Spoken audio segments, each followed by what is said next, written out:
natin na harvest na vegetable. Yan.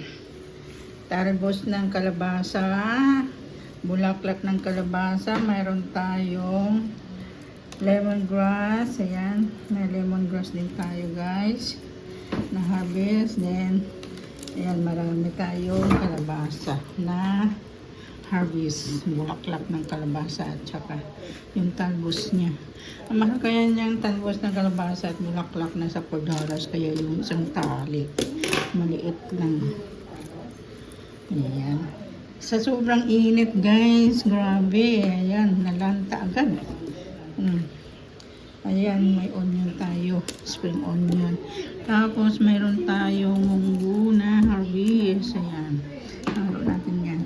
Ayan yung cherry natin, cherry tomato. Tapos may big tomato tayo, kaya nahilaw siya. Natuwa lang ako, harvestin. Ayan.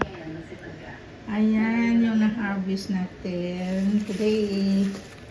Ayan guys. Okay.